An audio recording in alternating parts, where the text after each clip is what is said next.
Assalamu alaikum students. I'm your biology teacher Safia Malik from Government College for Women, F Block, Rawalpindi. As you know that we were going through the chapter of cell cycle, we have already discussed different stages of interphase, mitosis and meiosis. Today we are going to discuss meiotic errors that is non-disjunction. ठीक है, इसमें क्या है कि हमेशा ही meiosis का process इतना orderly नहीं होता जितना कि हमने पहले स्टडी किया है कि कौन कौन सी स्टेजेस पे क्या क्या काम हुआ है, प्रोफेज़ में क्या हुआ है, मेटाफेज़ में, एनाफेज़ में, आगे डिफरेंट स्टेजेस में जो कुछ हुआ है, कभी कभार उसमें कोई ना कोई एबनॉर्मेलिटी हो जाती है। ठीक है, तो उस एबनॉर्मेलिटी के रिज़ल्ट में क्रोमोसोमल नंबर जो है उस तरह से उसकी डिस्ट्रीब्यूशन कांस्टेंट नहीं होती या रेगुलर या इक्वल नहीं रहती। ठीक है, तो व्हाट इज़ meiotic errors या non disjunction? Meiosis is an orderly occurring phenomena, but sometimes at any point the result may be unexpected, causing abnormalities. One of such abnormalities is chromosomal non-disjunction, in which chromosomes fail to segregate during anaphase and telophase, resulting in unequal distribution of chromosomes among all the daughter nuclei. उसका result क्या होगा? Increase और decrease in the number of chromosomes in daughter cells. ठीक है, daughter cells कौन से बन रहे होते हैं मियोसिस में? जाहिर है कि गेमीट्स बन रहे होते हैं। तो अब गेमीट्स जो बनेंगे उनमें नंबर ऑफ क्रोमोसोम्स जो है वो कम हो सकता है या ज़्यादा हो सकता है। जैसा कि आप लोगों को सबको पता है अब तक कि जो नॉर्मल क्रोमोसोम नंबर है दैट इज़ 2n, जबकि जो क्रोमोसोम्स बनते हैं जो ये बनते हैं गेमीट्स, उनमें नंबर ऑफ़ क्रोमोसोम्स हैप्लॉइड या हाफ रह जाता है, यानी कि n होता है गेमीट्स में क्रोमोसोम का नंबर। तो अब meiotic एरर्स के रिज़ल्ट में जो गेमीट्स बनेंगे वो एबनॉर्मल जो होंगे तो उनमें n+1 हो सकता है, n-1 हो सकता है। ठीक है, तो मियोसिस आप लोगों को पहले पता है कि मियोसिस 2 स्टेजेस पे कंप्लीट होती है, मियोसिस 1 एंड मियोसिस 2। ठीक है, तो ये नॉन डिसजंक्शन जो है या अनइक्वल डिस्ट्रीब्यूशन ऑफ क्रोमोसोम्स, ये मियोसिस 1 की स्टेज पे भी हो सकती है और मियोसिस 2 में भी हो सकती है। ये जो पहली पिक्चर आप देख रहे हैं ये नॉन डिसजंक्शन है मियोसिस 1 पे। ये देखिए कि इसमें आपको एक सिंगल पेयर दिखाया गया है। आप ये मत समझें कि ये एक ऐसा सेल है कि जिसमें सिर्फ 2 क्रोमोसोम्स हैं, ऐसा नहीं है। आपकी कन्वीनियंस के लिए, आपको समझाने के लिए ये सिर्फ एक क्रोमोसोम का पेयर या एक होमोलोगस पेयर दिखाया गया है, अदरवाइज़ इसमें बाकी के जो क्रोमोसोम्स हैं वो मौजूद हैं। ठीक है, तो अब देखिए कि इसमें एक क्रोमोसोमल पेयर जो आपको अपेरेंट है, ज़ाहिर है, उसी को हम लेके चल रहे हैं। तो नॉन डिसजंक्शन हुई मियोसिस 1 में, तो क्या हुआ? नॉन डिसजंक्शन किस स्टेज पे हुई होगी? एनाफेज़ 1 में, क्योंकि एनाफेज़ 1 में क्रोमोसोमल पेयर जो होमोलोगस पेयर है, जैसा आप लोग पढ़ चुके हैं कि होमोलोगस पेयर ने एक दूसरे से सेपरेट होना है। तो अब क्या हुआ कि एनाफेज़ 1 में कुछ गड़बड़ हुई, जिसके रिज़ल्ट में क्या हुआ कि पूरे का पूरा होमोलोगस पेयर जो है वो सेपरेट या सेग्रीगेट होने की बजाय एक तरफ चला गया, स्पिंडल के एक पोल की तरफ चला गया, और उसका जो दूसरा पार्टनर है जिसने कि दूसरे पोल की तरफ जाना था वो नहीं जा सका। तो रिज़ल्ट क्या हुआ कि पूरा क्रोमोसोमल पेयर एक साइड पे चला गया है, और जो दूसरा उसके साथ का है वो, यानी खाली जो बज़ाहिर आपको लग रहा है ये इस पेयर के लिए खाली है, बाकी इसमें सारे क्रोमोसोम्स मौजूद हैं। ठीक है, अब जो नेक्स्ट मियोसिस 2 होगी, तो मियोसिस 2 में क्या होना है कि इनके क्रोमेटिड्स ने सेपरेट होना है। तो अब ये जो दोनों क्रोमोसोम्स आपको नज़र आ रहे हैं इनके क्रोमेटिड सेपरेट हुए हैं, और ये देखिए ये ब्लू और रेड और ये ब्लू और रेड दोनों अब इसमें यहाँ पर आए हैं। लेकिन अब क्या है कि इसमें से एक एक होना चाहिए था, एक ब्लू होना चाहिए था या एक रेड होना चाहिए था हर एक में। तो अब क्योंकि इसमें एक एक्स्ट्रा क्रोमोसोम है तो ये वाला जो गेमीट है ये बना है n+1, जो दूसरा बना है n+1, इसमें भी एक एक्स्ट्रा क्रोमोसोम है। अब जो दूसरा वाला बना था, ये देखिए कि मियोसिस 2 में क्या होगा कि जो दूसरा इसका था न्यूक्लियस जिसके अंदर दोबारा से अब मियोसिस 2 हुई है, तो इसका कोई भी पार्टनर, क्योंकि इसका पार्टनर इसमें है ही नहीं, तो ये दोनों आपको खाली लग रहे हैं। ये असल में खाली नहीं है, लेकिन इनमें एक एक क्रोमोसोम कम हो चुका है। तो अब ये वाले जो गेमीट्स बन रहे हैं ये n-1 और n-1 बन रहे हैं। अगर आप ह्यूमन बीइंग की एग्जांपल लें तो इस वक्त अगर ये जो गेमीट बने हैं तो n+1 का जो गेमीट है ये क्या है 23+1, n+1 23+1, यानी ये 24 क्रोमोसोम के ये दोनों गेमीट बने हैं। और जो दूसरा है n-1 और n-1 ये क्या है, यानी 23-1, 23-1। ये क्या हुआ कि ये दोनों बने हैं 22 क्रोमोसोम्स के गेमीट। यानी अब इस मियोसिस 1 में अगर नॉन डिसजंक्शन होती है तो उसके रिज़ल्ट में जितने 4 के 4 सेल्स बने हैं वो तमाम के तमाम एबनॉर्मल हैं। ठीक है, ये देखिए abnormal gamete n+1 abnormal, n+1 abnormal, n-1 और n-1 दोनों एबनॉर्मल हैं। ये तमाम के तमाम गेमीट्स एबनॉर्मल बने हैं अगर नॉन डिसजंक्शन हुई है मियोसिस 1 की स्टेज पे। ठीक है, हमेशा ये मियोसिस 1 की स्टेज पे नहीं होती, कभी कभी नॉन डिसजंक्शन जो है ये मियोसिस 2 में भी हो सकती है। ये देखिए कि अब ये क्रोमोसोमल पेयर आपको नज़र आ रहा है, होमोलोगस पेयर है। ये बिल्कुल मियोसिस 1 नॉर्मल तरीके से हुई है कि ये पेयर जो है दोनों स्पिंडल के पोल्स की तरफ, एक क्रोमोसोम इधर चला गया है पेयर का और दूसरा दूसरी तरफ चला गया है। ठीक है, यहाँ तक नॉर्मल बिल्कुल प्रोसेस हुआ है। अब क्या होना है कि इनके क्रोमेटिड्स ने सेपरेट होना है, यानी एनाफेज़ 1 बिल्कुल नॉर्मल हुई है।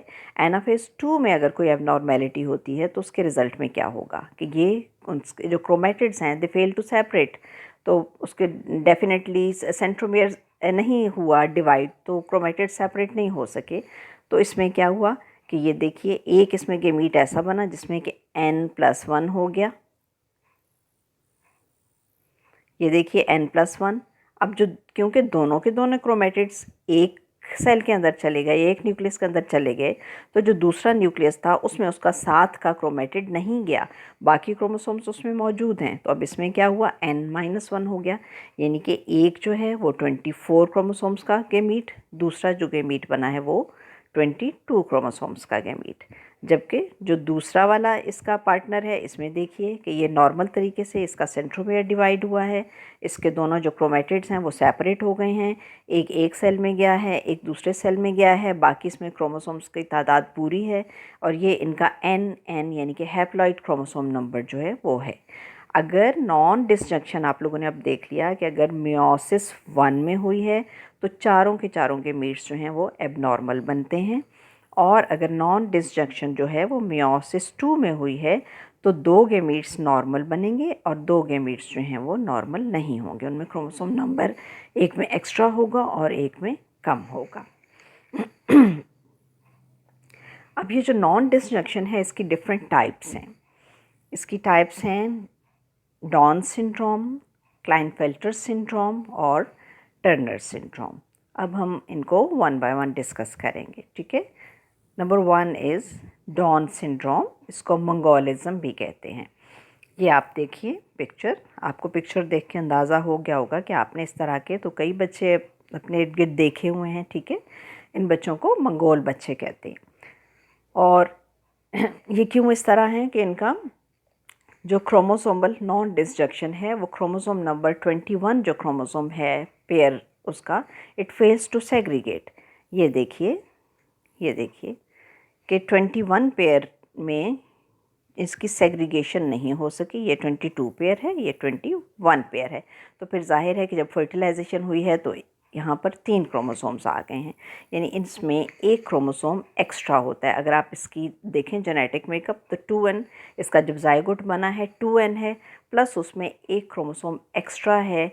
एक्स्ट्रा किस तरह से है कि इसका ये जो जब बना होगा तो ये आप देखिए कि इसका हो सकता है कि जो n+1 ये जो है ये n+1 वाला गेमीट फर्टिलाइज़ हुआ हो और उसके रिज़ल्ट में इसका क्रोमोसोम नंबर जो है वो 47 हो गया हो। ठीक है, it is one of the consequences of autosomal non-disjunction in man during which 21st pair of chromosomes fail to segregate, resulting in gamete with 24 chromosomes.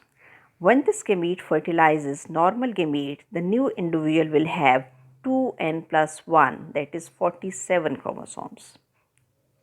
ठीक है, ये देखिए कि इसमें ये जो इंडिविजुअल होगा, क्योंकि एक n+1 का गेमीट फर्टिलाइज हुआ है जिसमें कि क्रोमोसोम नंबर 23 + 1 24 था, तो इस वजह से इसमें टोटल जो इंडिविजुअल है इसका क्रोमोसोम नंबर 47 हो चुका है। अब ये जो इंडिविजुअल्स हैं, ये जो मंगोल हैं, इनका क्या इनमें abnormalities होती हैं? They have defective nervous system, they are mentally retarded, they have flat broad face, protruding tongue, squint eyes with the skin fold in the inner corner, कि आपको हल्की सी इनकी तिरछी सी आँखें लगती हैं और inner corner पे skin folds होते हैं। ठीक है, अच्छा, एक और चीज़ इनकी है कि इसके जो केसेस हैं डाउन सिंड्रोम के, इसके चांसेस या रिस्क बढ़ जाते हैं with the age of the mother. ठीक है, it has been found that Down syndrome increases with the maternal age. If mother is teenage, then its chances are very rare, that is 1 out of many thousands. If mother is of 40 years age, then its chances may be 10 out of 100. And if mother is 45 years old, then the risk increases 3 times. ठीक है, तो जैसे जैसे mother की as बढ़ती जाती है, इसका जो होने के चांसेस हैं वो भी बढ़ते जाते हैं। अब हम नेक्स्ट डिजीज़ देखेंगे, दैट इज़ क्लाइनफेल्टर सिंड्रोम। ठीक है, और this syndrome occurs in males and is sex chromosomal non disjunction. अभी जो आपने पिछली देखी है डाउन सिंड्रोम, वो एक ऑटोसोमल नॉन डिसजंक्शन है। 21st पेयर जो है वो सेपरेट या सेग्रीगेट नहीं हो पाता मियोसिस में, इसकी वजह से गेमीट में एक एक्स्ट्रा क्रोमोसोम बन जाता है। जबकि इसमें क्या है कि सेक्स क्रोमोसोम्स का सेपरेशन नहीं हो पाता। ठीक है, इसमें क्या हो सकता है कि जो इंडिविजुअल है उसके अंदर एक एक्स, वैसे तो एक नॉर्मल इंडिविजुअल जो अगर एक मेल है उसमें एक एक्स और एक वाई क्रोमोसोम होता है। ठीक है, जबकि फ़ीमेल में दोनों एक्स क्रोमोसोम होते हैं। तो अब एक ऐसा इंडिविजुअल कि जिसमें 44 ऑटोसोम्स प्रेजेंट हैं, ठीक है, और उसके अंदर 2 एक्स और एक वाई क्रोमोसोम प्रेजेंट है, तो कितने हो गए टोटल? 44 + 3 47 क्रोमोसोम्स हैं। ठीक है, तो अब इसमें क्या है कि एक extra x chromosome is present. ठीक, तो इसमें क्या होता है कि इसकी फिर आगे वेरिएशन है कि इसके 47 का भी हो सकते हैं इंडिविजुअल, 48 के भी हो सकते हैं, 49 के भी हो सकते हैं। ठीक है, तो हो सकता है कि उनमें एक एक्स क्रोमोसोम एक्स्ट्रा हो, ये भी हो सकता है कि उनमें 44 ऑटोसोम्स के साथ डबल एक्स क्रोमोसोम, मतलब एक्स एक्स एक्स एक्स और एक वाई क्रोमोसोम एक्स्ट्रा हो, तो ये टोटल कितने हो जाएंगे? 48 क्रोमोसोम्स का इंडिविजुअल हो जाएगा। ऐसा भी पॉसिबल है कि और ज़्यादा एक्स क्रोमोसोम्स ज़्यादा हों, एक वाई क्रोमोसोम्स के साथ देखिए 4 एक्स क्रोमोसोम्स हैं, तो ये क्या है 44 autosomes plus 4 X and 1 Y chromosome, तो ये 49 क्रोमोसोम्स हो जाएंगे इस इंडिविजुअल में, जबकि नॉर्मल एक इंडिविजुअल में 46 क्रोमोसोम्स होने चाहिए। 44 ऑटोसोम्स प्लस 2 जो हैं वो सेक्स क्रोमोसोम्स होते हैं। ठीक है, ऐसा भी पॉसिबल है कि ऐसा इंडिविजुअल बने कि जिसमें 44 ऑटोसोम्स के साथ 2 वाई क्रोमोसोम्स हों और एक एक्स क्रोमोसोम हो। ऊपर मैंने आपको बताया था एक एग्जांपल कि क्या थी कि ये देखिए 2 एक्स और एक वाई क्रोमोसोम है। ठीक है, और ये भी पॉसिबल है कि एक एक्स और 2 वाई क्रोमोसोम्स हों। जब जिसमें 2 वाई क्रोमोसोम ज़्यादा होंगे, जाहिर है कि उसमें मेलनेस ज़्यादा होगी, मेल लाइक कैरेक्टर ज़्यादा होंगे, और जिसमें जितने एक्स क्रोमोसोम ज़्यादा होते जाएंगे उनमें फीमेल लाइक कैरेक्टर्स ज़्यादा होते जाएंगे। ठीक है, तो ये इंडिविजुअल्स हैं कि जिनमें क्रोमोसोम नंबर वेरिएबल हो सकता है और सेक्स क्रोमोसोम जो है वो एक्स्ट्रा होते चले जाते हैं, 2 हो सकते हैं, 3 हो सकते हैं। ठीक है, उसी के बेसिस पे इनका जो क्रोमोसोम नंबर है वो 47 हो सकता है, 48 हो सकता है, 49 भी हो सकता है।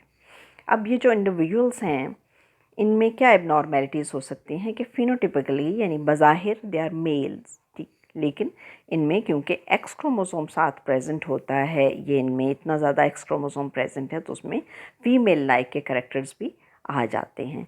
लेकिन बहरहाल क्योंकि वाई क्रोमोसोम साथ है इसलिए इनमें टेंडेंसी होती है टॉलनेस की, ओबेसिटी, लेकिन बहरहाल they are sterile male, they have small testis और पोरली डेवलप्ड इनके सेकेंडरी एक सेक्स करेक्टरिस्टिक्स होते हैं।